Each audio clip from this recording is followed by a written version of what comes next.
Well, let's A little too loud. Wildcats. Wildcats. Wildcats.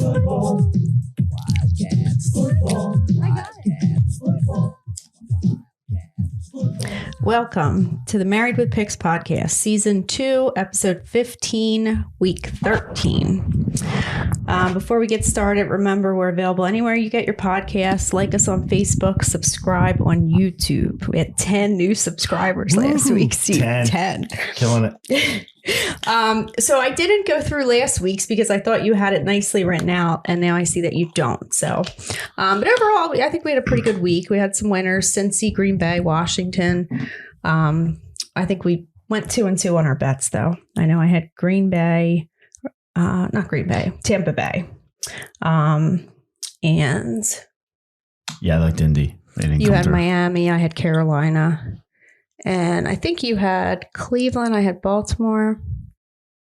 And I don't know if you had the Rams and I had Green Bay. But anyway, I'm pretty sure it was 2-2. So let's move on to week 13. We have 4 teams on bye: Panthers, Browns, Packers, and the Titans. Thank goodness. So first game on the card is the Vikings at the Lions. It is at 7.5 in favor of Minnesota. These teams played back in week 5, where the Vikings pulled out the win on a field goal at the end of the game to win 19-17. So the big news is no DeAndre Swift, right? So if you're thinking about taking Detroit and they could, who knows if they're going to win a game, but keeping it inside the 7, I look at that as like one of their biggest weapons. So to have him out of this game, is there a path for Detroit to keep it inside a touchdown or maybe win? Well, the Vikings will be without Cook. They'll have Alexander Madison, who actually. So do you feel like there's that much of a drop off there? Because last year when he played really well. Actually, Cook was out when these teams met back in week 5. So it was Alexander Madison in that game. They have Jamal Williams. So I don't think that matters much. I still have fears of that, Lions-Eagles game that kind of scares me, that it could be like a complete blowout. But so since that game, they've played 3 games and they've kept them all within 2 or 3 points. Yeah, all their other games have been close. They've played tight. This is a division matchup. The Vikings have not won any game this season except for the week 3 game against the Seahawks by more than 7 points. Yeah, that's you can't love Minnesota here. That's why it's so many points. Do you think Detroit just keeps it close? Yeah. It's almost a determining factor there if you get 7.5 for me. Yeah. I got to lean Detroit. And I think it's probably a close game, but you never know. Can't trust the Lions completely, obviously. It's a tough game. Yeah. So I will take Detroit. Next game up is Arizona at Chicago. This opened at 7 in favor of Arizona. It's up to 7.5. I was actually surprised to see today that both Kyler Murray and DeAndre Hopkins are going to be game time decisions again. Coming off the bye week too, right? They're extra rest and they're still not definite to go. So, I guess even if Kyler Murray plays, he's not going to be 100%. He hasn't played in 6 weeks now, so he could be a little rusty. I do give a little bit of credit to Kingsbury coming off a bye week with extra time to prepare. Although for the Bears, it's been Andy Dalton in these last 3 games now. He will start in this game, and he has kept those games competitive. They've lost, I think, all 3 games, but only by 2 or 3 points. So Arizona's 9-2 coming into the matchup. They've only lost 2 games, and Chicago's 4-7. So Chicago's record's only a game back of Minnesota. In my mind, Minnesota's a much better team than Chicago. So it's kind of tightening up there. So I just think this is a case where you're going to have Andy Dalton starting for Chicago. You can't be impressed there. I think this is a situation where you're just going to have a better football team, overall roster in Arizona kind of take over whether Kyler Murray plays or not. I think because they've had the extra time to prepare for Colt McCoy to start this game, they should have a game plan in play where Colt can succeed. So I know Chicago's defense is a little tough.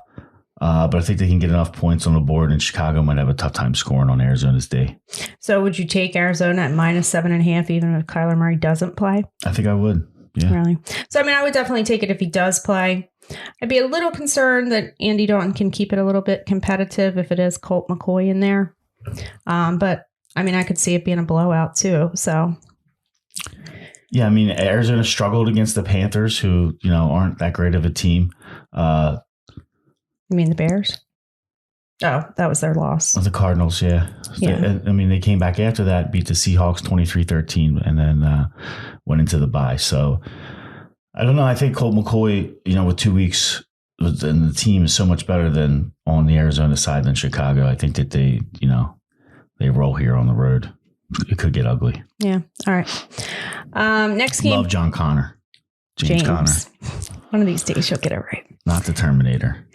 All right. So next game up is Tampa Bay at Atlanta. It opened at -9.5 in favor of Tampa Bay. It is at -11. These teams played back in week 2. The Bucs ultimately won that game 48-25. They went out for an early lead. The Falcons did come back. At one point, it was 25-28 in favor of the Bucs, and then I think Matt Ryan threw 2 picks. And the game ended up at, I think, actually 2 pick sixes, and the game ended up 48-25. So it got a little out of control at the end, but it wasn't that bad. Bucs will have, the Bucs were up big, and then they let Atlanta back in, and then the picks.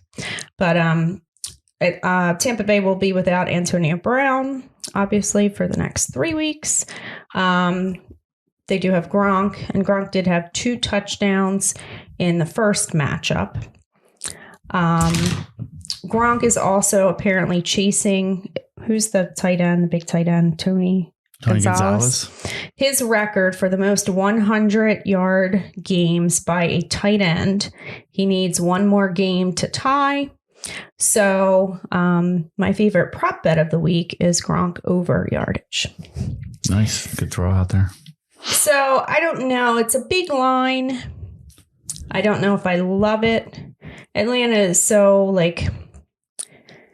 one way or the other. I mean, they'll just get totally blown out, or they'll be competitive, and you never really know what's what. They will have Cordell Patterson. He's about the only guy they really have at this point. So I prefer it at 10, but I'm inclined to lean Tampa Bay there. And I would definitely put it in a teaser. I just think it's too many points. Atlanta's playing at home. I think they're going to get up for playing Tampa Bay.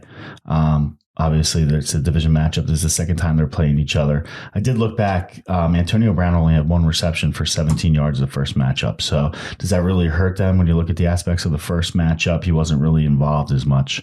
But just because that's what the stats sheet says, you still have to account for him. It's in the way you defend. So it is going to be a little bit of a difference maker, I think, for Tampa Bay. I'm not as impressed. They've looked a little better, but I'm not as impressed with this offense without Antonio Brown. I think he's a game changer. So we give him 10.5 on the road. I'm going to take Atlanta. Most of the games they were without Antonio Brown, they were also without Gronk. Yeah. So Gronk makes a difference too.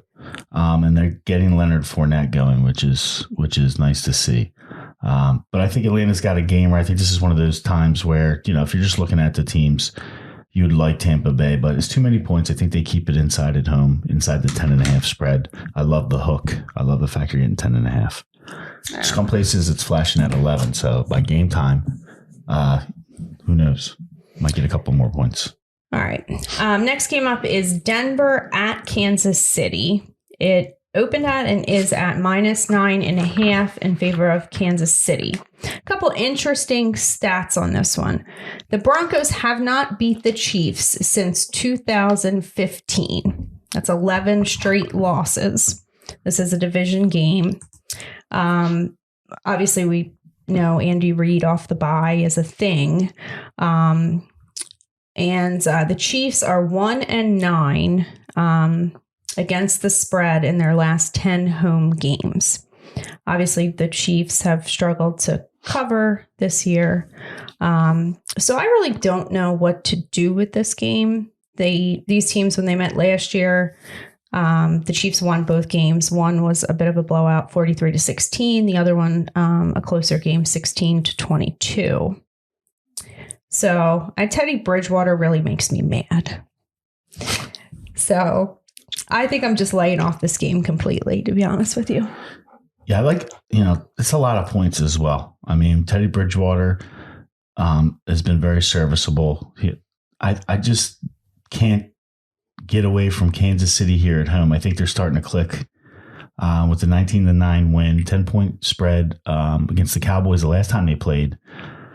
And they had a division matchup on the road against the Raiders where they beat them 41-14. So I'm looking for Travis Kelce to have a really big game here.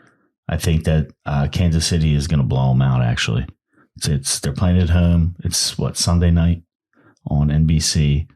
And I think they have to atone for that night game earlier in the season where they weren't playing the best football and they kind of got stomped by Buffalo before Buffalo started kind of taking a downward spiral the last couple of games. So I think Kansas City is going to be up for this game. A little extra time to prepare for the game for Andy Reid. And he's usually good in those scenarios. I'll take Kansas City giving up what will probably be 10 points by kickoff. Okay. Yeah, see, I would lean Denver, but I don't want to pick it. It's tough with the division matchup giving up so many points, but I just think this is going to be a statement game, really, when you look at it. I think it's a good place in the schedule for Kansas City to come in strong. They are on top of the division at this point by one game. Yeah, and that was the point I wanted to make was, they are in first place, but it's not by much. When you look at the standings. Everybody in the division is 6-5 other than them. So they're all 6-5. The Chargers, the Broncos, the Raiders. The Chiefs are 7-4. So let's just say, hypothetically, Denver won this game. They'd have the same record as Kansas City, right? That just doesn't seem right. So, I mean, that's not what we're talking about. I think it's a lock, money line Kansas City. But I don't. We're talking about 9.5. Is this a 3-point game? I don't think it doesn't feel like a 3-point game to me. I think this is a statement game, Kansas City, to say, hey, we're playing for the division here, and you guys don't belong in the same category as us. Yeah. Yeah, I don't know if it's a question of Denver wins, but it's the right. 10-point spread there. All right. Next game up is Indianapolis at Houston. It opened at -7 in favor of Indy. It's up to -10. So obviously Colts have been playing pretty well. Obviously their preferred approach would be to ride Jonathan Taylor. Last week they had to depend on Carson Wentz a little bit more. He kept him in it.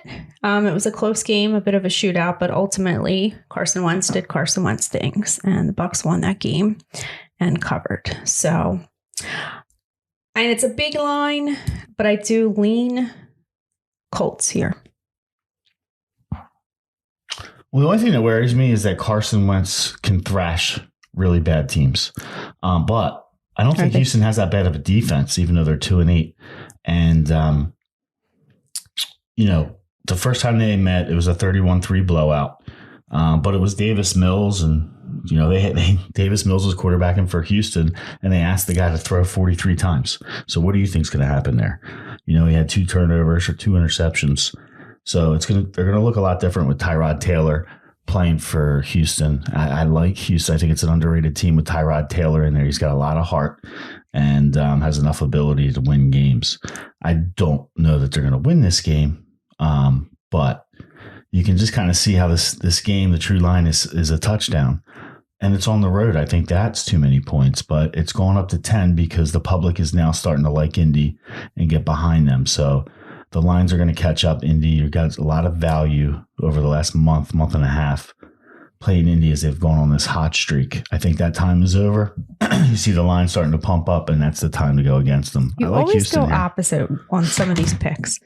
Like you love Indy. I love Indy. I don't like them this week. I was expecting you to go Indy. Well, that's the thing is I'm going to go ebb and flow, and because that's the way the NFL works. So we're trying to pick winners, and that's the focus. I'm not going to. I love Indy. I'll tell you what. Last week I bet Indy to win the Super Bowl. Well, let me ask you this: 40-1 odds on Indy. I like them to make a run here. It's not going to be this. This game they can win by 3 or 4, but I'm betting this game. I like Houston. All right. So, but you think Indy wins? You just don't think they cover. Right, but I'm just scared of Houston kind of catching Indy. Well, I mean, don't you think from that perspective, like Indy had their chance last week. If they had won that game, the Titans lost. They could pull closer to the Titans, and they lost that game. So this is a game they have to have. I still feel they have to have it. Yeah, they should win this game, especially after losing last week, right? So if the ebb and flows of the season, they're going to be pressing this week to come out. They're not going to overlook Houston because they lost last week. So I really don't expect them to lose this game. But I don't really trust Carson Wentz that much yet, that he's not going to, turn the ball over in a key situation, keep this game under 10. I just think it's too many points. I don't even think it's that risky. I mean, it's tough to get in a situation where you think a team is going to lose the game, but you're taking the points because it's kind of a finite window. But honestly here, it's way too many points for Indianapolis on the road at this point. Okay. All right, next game up, Philadelphia at the New York Jets. I'm really going to surprise you on this one. It's at -7 in favor of Philly. I guess we're going to have Zach Wilson at quarterback for the Jets.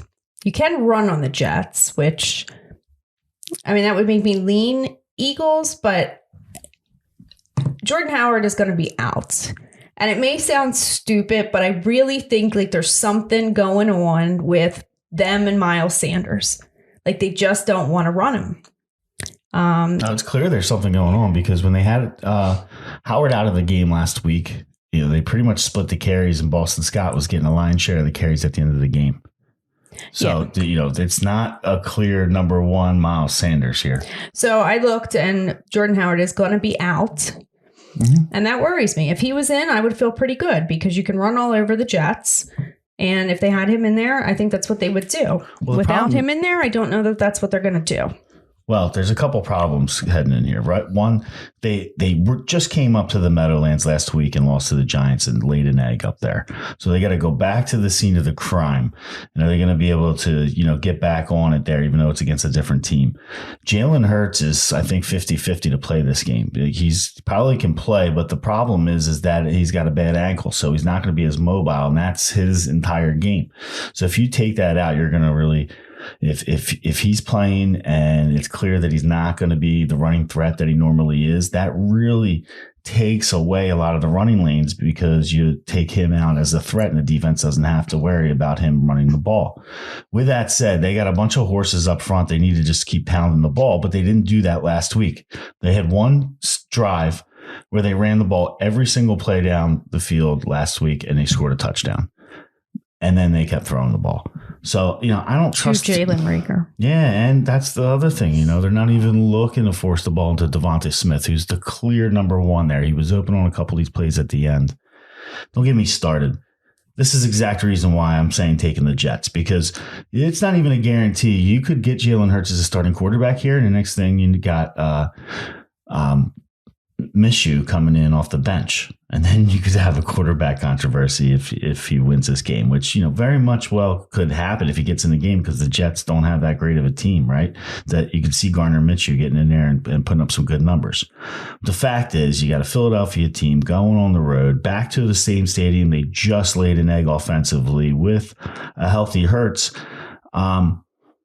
He did get dinged up during the game, but that just shows you they couldn't throw the ball when he dropped back to pass in the second half. So I'm going to take the points in Jets here. Somehow, some way, I think they keep it into a close game. I look for the Eagles to win the game, but a touchdown is just too much here. All right. Yeah, I got to lean Jets on this one too, because like I said. All right. Next game up is the LA Chargers at Cincinnati. It opened at -1.5 in favor of Cincinnati. It's up to -3. I think this will probably be one of the best games of the week. Could be a high scoring one. Bengals have been they're good, but they've been kind of streaky. After they blow out the Ravens 41-17, they lost the following week to the Jets. Took out a lot of people in Survivor. So last week, obviously, they blew out the Steelers. So I kind of feel like this is a bad spot for them.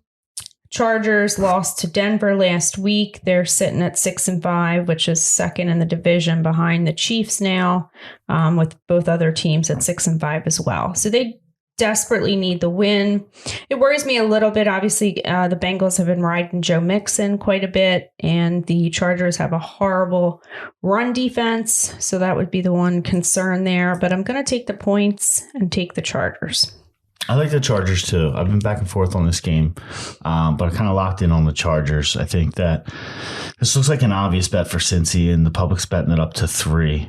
I just see this as being one of those tight games that the Chargers are going to pull out in the end. Yeah. I took them in a teaser at plus 9.5, and I love that. So I just love Eckler. I think Eckler will be able to move the ball here. Hopefully the Chargers can get their run defense together and not let Joe Mixon run all over them.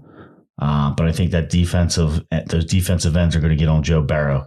And when you can get some pressure on Joe Burrow, he's shown that he can turn the ball over. When he's sitting back there nice and comfortable, he looks like an executioner throwing the ball down the field, throwing lasers right on target to the receivers. So I think San Diego is going to be the biggest difference is they're going to be able to get through that offensive line. All right. Yeah, so that's probably my favorite bet of the week, the Chargers there. Next game up is the New York Giants traveling to Miami. It opened at minus 2.5 in favor of Miami. It's up to minus 6. I assume that's based on the fact that Daniel Jones will be out for the Giants. It will be Mike Glennon at quarterback. Mike Glennon off the trash heap. The Dolphins have had 4 straight wins. Mike Glennon's a bum. Yeah. Is there any way that they're going to be able to move the ball here? I mean, Saquon hasn't looked good, right? Tony's still out, the number 1 pick from Florida. I'm not sure. I didn't delve too much into this. No, you don't like it. I like Miami. I mean, I think their defense is just going to be too strong for Glennon to do anything against. Yeah, I mean, I definitely. Their defense has been playing a lot stronger the last couple of weeks, and Miami's offense is clicking enough to be able to, get into the 20s. I don't see the Giants' offense being able to put that many points up against Miami here. Yeah, I agree. So, I mean, I'd take Miami there. All right, we're on the same page. Next game up is Washington at Las Vegas. It's at minus 1.5 in favor of Las Vegas. And this may sound crazy, but this whole game, to me, is going to depend on whether Deshaun Jackson plays or not. I was very sad to see he has the questionable tag next to his name with the calf injury. So they're going to be without Darren Waller. Josh Jacobs is questionable. So I feel like they really need Deshaun Jackson in there to stretch the field, if nothing else. And it is a revenge game for him as well. And he's going back up against his old teammates in Washington. And Washington has a pretty good run defense. It's their pass defense that's susceptible. So I lean Vegas here, but Deshaun Jackson is critical to me. I'm really interested in this game. I like Washington. I'm hot on Washington right now. I think Heineke's starting to show that he can lead the team.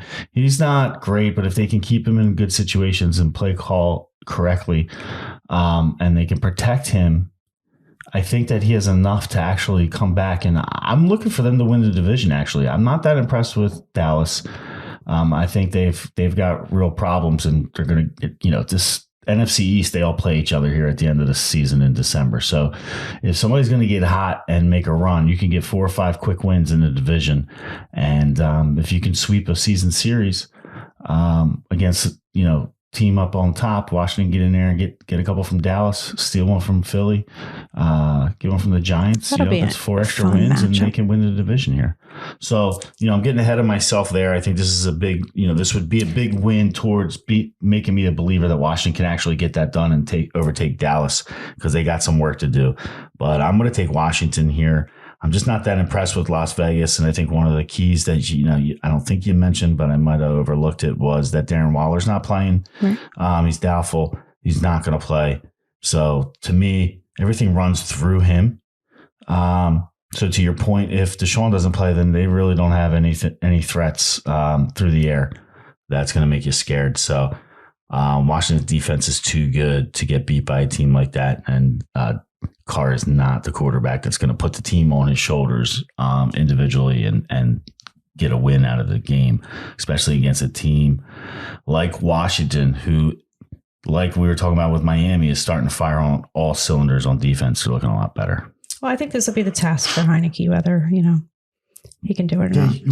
I want to see what he can do on the road, right?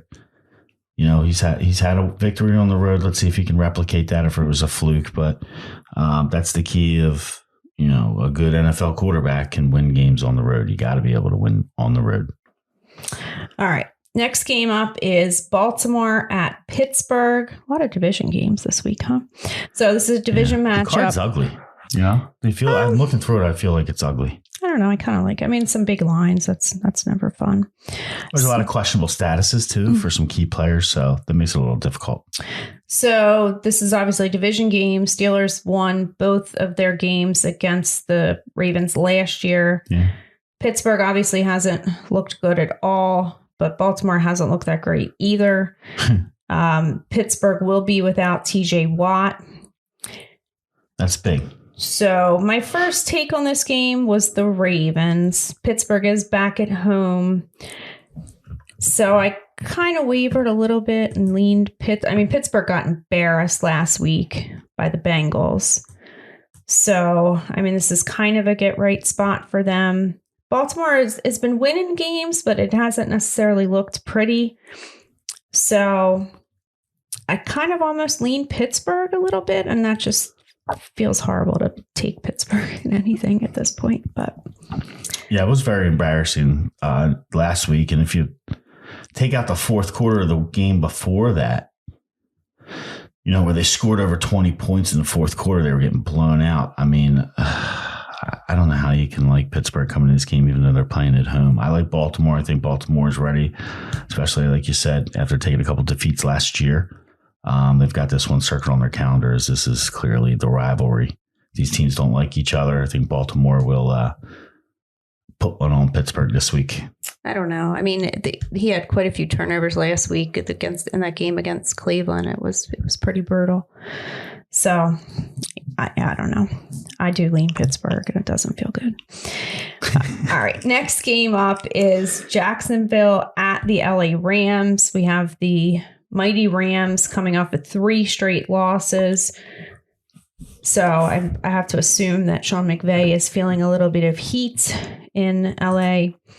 So Jacksonville, bad team. This is a get right spot for the Rams.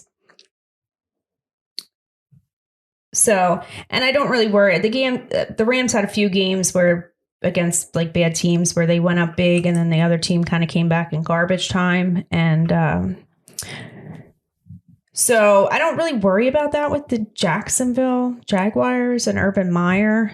The only thing that concerns me a little bit is if there was a lot of talk last week about how I almost called him Matt Stafford is kind of battling through a bunch of different injuries.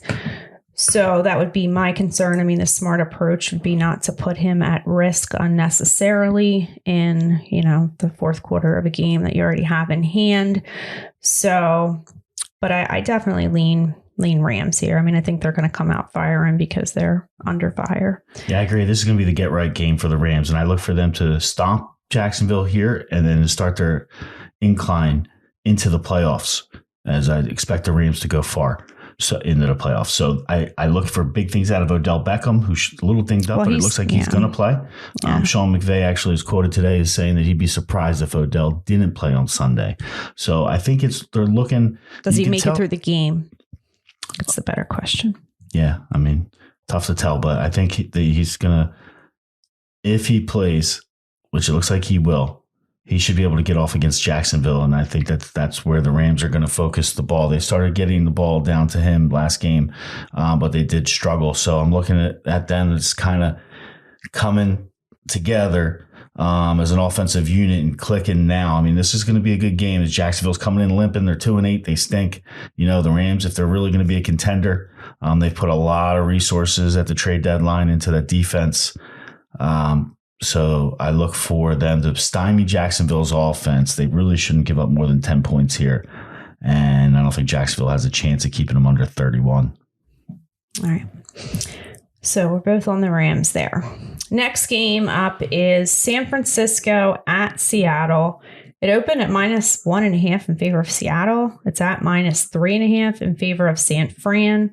San Fran has been looking pretty good lately. They did. Debo is injured, so I don't know if he's ruled out yet, but he is. He's okay. out. And this is another one with an interesting stat. San Francisco has only won 2 games against Seattle going back to 2013. Russell Wilson's got their number. So, I mean, the Seahawks haven't looked good. I think part of it is they just haven't been able to get any run game going at all. They have not had Chris Carson. They've been using Alex. Did they sign Adrian Peterson? Could you let me get sorry. You just ruined that for me. So they were relying on Alex Let's go Collins. back. Act like that didn't happen. They didn't feel like he was getting them there. So they signed Adrian Peterson, who obviously the Titans had signed and then released within, 2 weeks or whatever. So that doesn't lend much confidence to the fact that they're going to be any better in this game than they have been. The one thing that worries me is that 97% of the money is on San Francisco in this game. So I was prepared fully to take San Francisco and feel pretty good about it until I saw that stat. So that always worries me. Well, everybody saw how bad Russell Wilson looked last week on prime time. So I'm looking at this as, he's got the bad finger. It's obvious that Russell Wilson is not throwing like he used to because of that injury. He overthrew a lot of passes that he had open guys. I'm hoping that he's going to continue to progress and heal up and play better. I think this is a bad spot for San Francisco. I don't understand why. I think the line's right. In the beginning, when it came out at 1.5, it's flipped over, and that was Seattle favored by 1.5. Now it's San Francisco giving up more than 3. If this game goes off at 3.5, I will take Seattle, and I might take out a second mortgage on our house, just to let you know. Really? Yeah, I love Seattle here. I mean, that has me worried. I probably wouldn't take San Fran above 3. It's too many points. But here's the problem. Okay, I think this is exactly why. Can I just say one thing? Go ahead. Because you just kind of and I feel like, listen, I'm not trying to take a shot at you the way it was about to come out, but I've been listening to things during the week and the questionable status of Deebo Samuel. And I just feel like people are downplaying the importance of Deebo Samuel to this offense. This entire offense runs through Deebo Samuel. They're even bringing him back into the backfield to run the ball a lot like Cordell Patterson in Atlanta now, which is probably one of the reasons why he's dinged up and you shouldn't do that is because he's taking more hits. But I digress. Deebo's out for this game. They're going to struggle. Now you're going to look at Garoppolo and say, okay, well, they have one of the best rushing attacks with Elijah Mitchell. Well, the reason why they can run the ball so successfully is because defenses are concentrating on Deebo. When you don't have to do that, Ayuk hasn't really shown much promise he's been catching a lot more passes because they've been using Deebo in the run game more so. Yeah, Deebo opens everything up for Kittle. You got Kittle. I mean, Seattle. Kittle hasn't done much the last 2 games. Has not been good against the tight end. They're going to have to. That's the key to success for San Francisco. With Deebo out, they're going to have to get Kittle double-digit receptions. He's going to have to get 120 to 150 yards receiving. He's going to have to be the focal point of this offense. I don't trust Jimmy Garoppolo when things start to go bad. I think Seattle at home will be ready for this game. You're going to give me an extra half point over a field goal? I'll take Seattle all day. Well, I definitely think there's going to be a game where Russell Wilson is going to come back and do Russell Wilson things. It's just a matter of, I already told you. I said I was on San Fran until I saw all the money on San Fran. Yeah, it's the public's betting. So I think the right bet is Seattle. Don't be a sucker and take San Fran. You will be a sucker if you take San Fran. Well, see, these are the teams, I never bet San Fran.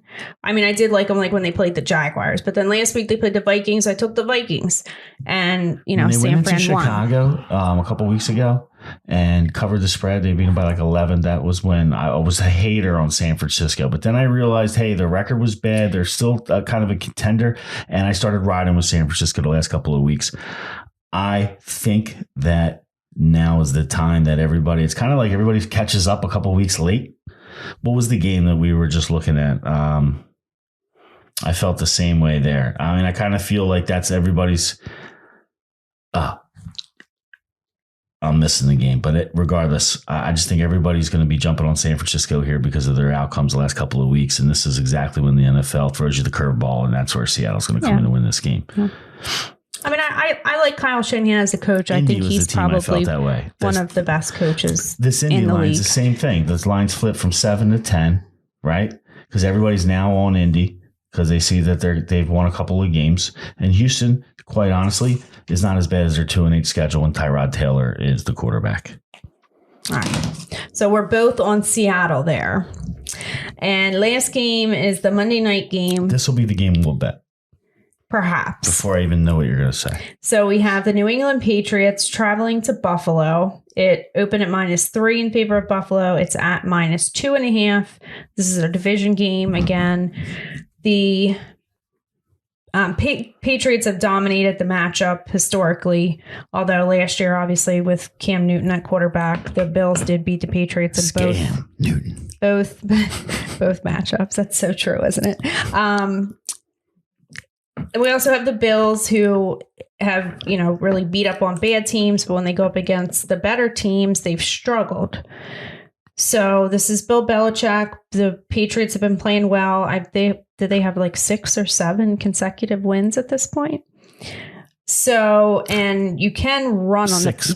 You can run on the Bills, which we saw 2 weeks ago with the Colts, where Jonathan Taylor had 5 touchdowns. So I think that's going to be Belichick's approach. And I think that I have to go with the Patriots here. Although a lot of the money is on the Patriots. So that's one thing to keep an eye on. This is a primetime game. If all the money is on one side, you always take the other. All right. I feel like there's been, my feel here, I want to take Buffalo. Okay. And I'm going to tell you why. I feel like Buffalo started out the season. They got off to the rocky start in that first game against Pittsburgh. But then they went on their run and they looked like the best team in the AFC. Playing a lot of bad teams. That's true. So they've played recently and they haven't looked as strong. But I think this is one of those games where they had it circled on their calendar, a lot like when they went into Kansas City earlier in the season and whipped them by 18 in prime time. I think this is the other game that they want the Patriots. This is the first matchup of the season. I think this is where we see that Buffalo team that was dominated with a little bit of lack of defense. Like I'm thinking a similar score, like a 38-20. Maybe not as wide, but a lot of points scored in this one because I think New England's not going to be stupid enough to get away from the run, and they're going to be able to run on this defense, especially the way Harris has looked recently. So they're going to put up some points, but I think Buffalo is going to look like that world beater because they're going to be waiting for Buffalo. They're going to be waiting for New England to get off the plane. That Buffalo fan base is going to be up in their RVs. Probably right now they're starting to drink, getting ready for Sunday afternoon, Monday night. But I look for Buffalo, who right now the line is inside 3 points, down to 2.5. The money's on New England, like you said. But at the time this game goes off, it's probably going to be a 2-point, anywhere from a 2-point Buffalo favorite to a pick. I like Buffalo. Would you like to bet this game? Last one on the card. All right, I won 3. I'll give you 3. All right. Especially the way I just sold Buffalo. 3 points ain't gonna matter, baby. All right. Well, that'll do it for us for week 13. Remember, we're available anywhere you get your podcast. Like us on Facebook. Subscribe on YouTube. Peace out.